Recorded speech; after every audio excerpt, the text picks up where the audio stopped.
اپنے نام کے مسکن کے لیے چنے گا، تم اور تمہارے بیٹے بیٹیاں اور تمہارے غلام اور لونڈیاں اور وہ لاوی جو تمہارے پھاٹکوں کے اندر ہو، اور مسافر اور یتیم اور بیوہ عورتیں جو تمہارے درمیان ہوں، سب مل کر خداوند اپنے خدا کے حضور خوشی منانا۔ اور یاد رکھنا کہ تم مصر میں غلام تھے، اور ان حکموں پر احتیاط کر کے عمل کرنا۔ جب تم اپنے خالیہان اور کولہو کا مال جمع کر چکو تو 7 دن تک عید خیام کرنا، اور تم اور تمہارے بیٹے بیٹیاں اور غلام اور لونڈیاں اور لاوی اور مسافر اور یتیم اور بیوہ عورتیں جو تمہارے پھاٹکوں کے اندر ہوں، سب تمہاری اس عید میں خوشی منائیں۔ 7 دن تک تم خداوند اپنے خدا کے لیے اسی جگہ جسے خداوند چنے عید کرنا، اس لیے کہ خداوند تمہارا خدا تمہارے سارے مال میں اور سب کاموں میں جن کو تم ہاتھ لگاؤ تم کو برکت بخشے گا۔ سو تم پوری پوری خوشی کرنا، اور سال میں 3 بار یعنی بے خمیری روٹی کی عید اور ہفتوں کی عید اور عید خیام کے موقع پر تمہارے ہاں کے سب مرد خداوند اپنے خدا کے آگے اسی جگہ حاضر ہوا کرنا جسے وہ چنے گا، اور جب آئیں تو خداوند کے حضور خالی ہاتھ نہ آئیں، بلکہ ہر مرد جیسی برکت خداوند تمہارے خدا نے تم کو بخشی ہو اپنی توفیق کے مطابق دے۔ یہاں اگر ہم غور کریں گے تو ان لوگوں کو عید فصح کے بعد 7 ہفتے گننا تھا، جس کی گنتی 49 پہ آتی ہے، اور اس کے دوسرے دن سبت کا دن تھا، یعنی کہ 50واں دن سبت کا دن تھا۔ یہاں اور ایک بات یہ غور کرنے کی ہے کہ یونانی میں 50 کو پینتیکست بولتے ہیں، تو یہ ہفتوں کی عید جو ہے پینتیکست کے حیثیت سے جانی جاتی ہے۔ یہ ہوگا۔ اب باب 16 میں ہم اور ایک بات جو دیکھتے ہیں وہ ہے عید خیام۔ آیت 13 سے 17 میں یہ بات کا ذکر ہے۔ ہم یہ آیتیں پڑھیں گے۔ لکھا ہوا ہے، جب تم اپنے خالیہان اور کولہو کا مال جمع کر چکو تو 7 دن تک عید خیام کرنا، اور تم اور تمہارے بیٹے بیٹیاں اور غلام اور لونڈیاں اور لاوی اور مسافر اور یتیم اور بیوہ عورتیں جو تمہارے پھاٹکوں کے اندر ہوں، سب تمہاری اس عید میں خوشی منائیں۔ 7 دن تک تم خداوند اپنے خدا کے لیے اسی جگہ جسے خداوند چنے عید کرنا، اس لیے کہ خداوند تمہارا خدا تمہارے سارے مال میں اور سب کاموں میں جن کو تم ہاتھ لگاؤ تم کو برکت بخشے گا۔ سو تم پوری پوری خوشی کرنا، اور سال میں 3 بار یعنی بے خمیری روٹی کی عید اور ہفتوں کی عید اور عید خیام کے موقع پر تمہارے ہاں کے سب مرد خداوند اپنے خدا کے آگے اسی جگہ حاضر ہوا کریں جسے وہ چنے گا، اور جب آئیں تو خداوند کے حضور خالی ہاتھ نہ آئیں، بلکہ ہر مرد جیسی برکت خداوند تمہارے خدا نے تم کو بخشی ہو اپنی توفیق کے مطابق دے۔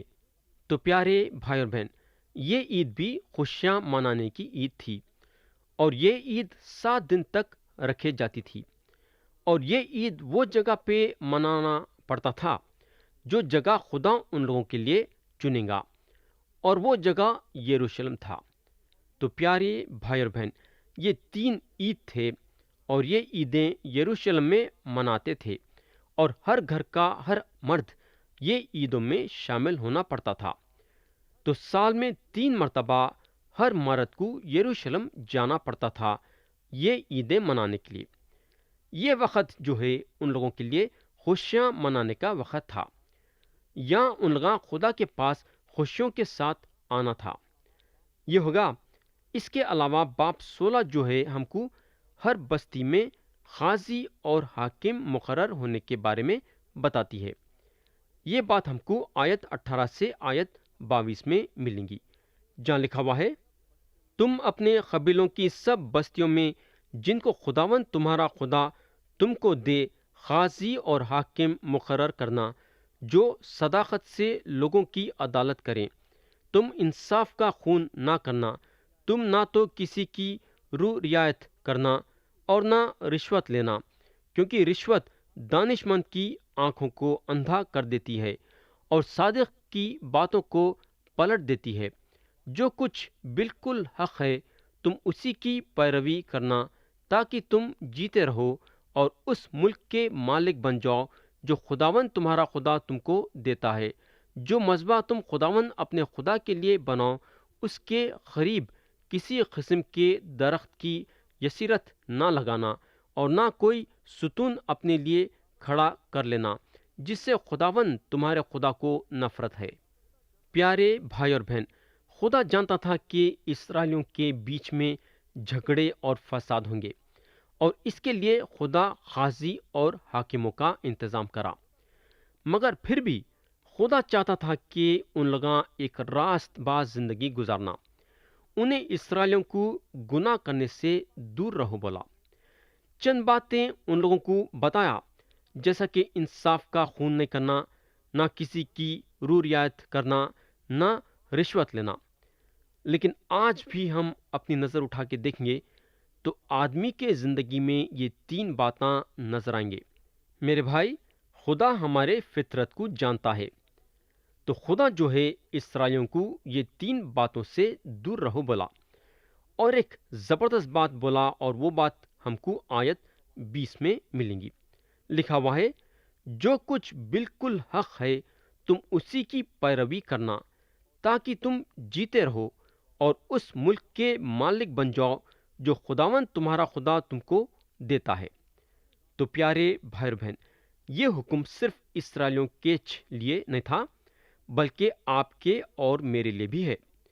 اگر ہم یہ بولتے ہیں کہ ہم یسوع مسیح پہ ایمان رکھتے ہیں، تو خدا ہم کو یہاں یہ بول رہا ہے کہ جو کچھ بالکل حق ہے تم اسی کی پیروی کرنا۔ تو یہاں ختم ہوا باب 16، اور اب ہم اٹھائیں گے باب 17۔ باب 17 میں جو ہے ہم پہلی بات دیکھتے ہیں وہ یہ ہے کہ قربانی پاک اور بے عیب رہنا۔ آیت 1 میں لکھا ہوا ہے، تم خدا کے لیے کوئی بیل یا بھیڑ بکری جس میں کوئی عیب یا برائی ہو ذبح مت کرنا، کیونکہ یہ خداوند تمہارے خدا کے نزدیک مکروہ ہے۔ پیارے بھائی بہن، خدا بول چکا تھا کہ جانور میں کا ہر پہلوتا اس کا رہے گا، اور انہیں یہ بھی بتا چکا تھا کہ قربانی جب اس کے پاس لائیں گے تو قربانی پاک اور بے عیب رہنا۔ اگر ہم پرانا عہد نامہ کی آخری کتاب پہ آئیں گے، یعنی کہ ملاکی کے کتاب پہ آئیں گے، تو ہم کو معلوم ہوگا کہ خدا وہاں اسرائیلیوں پہ ایک بات ظاہر کرا، اور وہ بات یہ تھی کہ ان لوگاں بیمار جانور کو قربانی کے طور پہ اس کے پاس لا رہے ہیں۔ اسرائیلیاں ایک عادت بنا لیے تھے کہ بیمار جانور کو قربانی کے طور پہ خدا کے پاس لاتے تھے، اور خدا کو یہ بات منظور نہیں تھی، اور خدا ان کے قربانی کو قبول کرنا نہیں چاہتا تھا۔ میرے بھائی، یہ سبق آج ہمارے لیے بھی ہے۔ آج ہم خدا کے پاس جانوراں نہیں لا رہے، مگر پیسے ضرور نذرانی تھیلی میں ڈالتے ہیں۔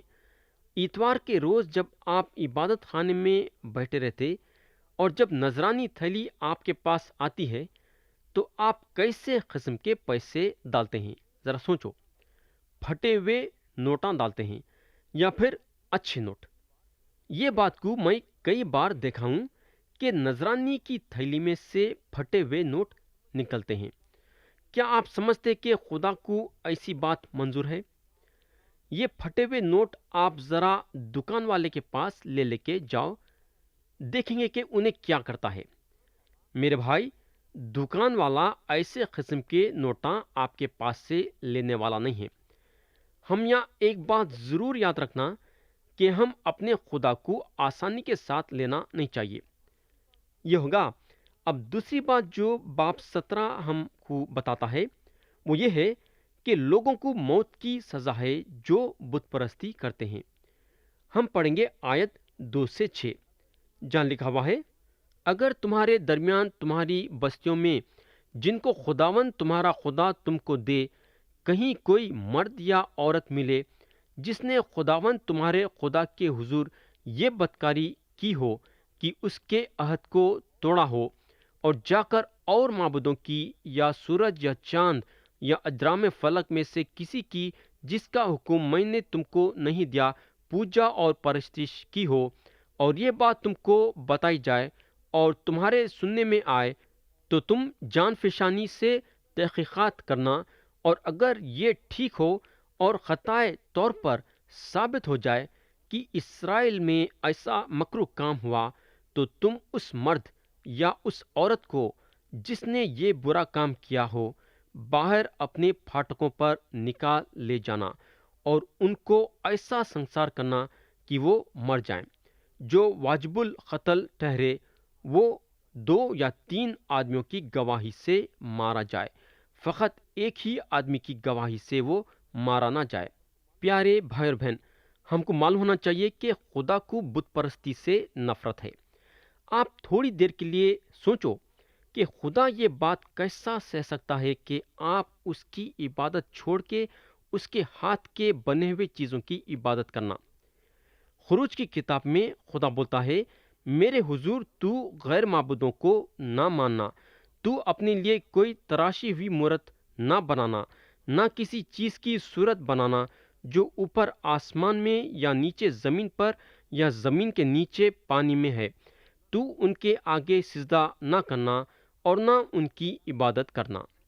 تو پیارے بھائی بہن، خدا شروع سے بت پرستی کے خلاف تھا، اور اگر آپ بت پرستی کرتے ہیں تو آپ کو خدا قبول نہیں کر سکتا، بلکہ بت پرستی کی سزا روحانی موت ہے، یعنی کہ دوزخ۔ اور یہ بات کا ثبوت آپ کو مکشفہ کی کتاب باب 21 اور اس کی آیت 8 میں ملے گا۔ یہ ہوگا اب تیسری بات جو باب 17 ہم کو بتاتا ہے، وہ ہے اختیار رکھنے والوں کے حکموں پہ عمل کرنا۔ یہ بات ہم کو آیت 8 سے 11 میں ملیں گی۔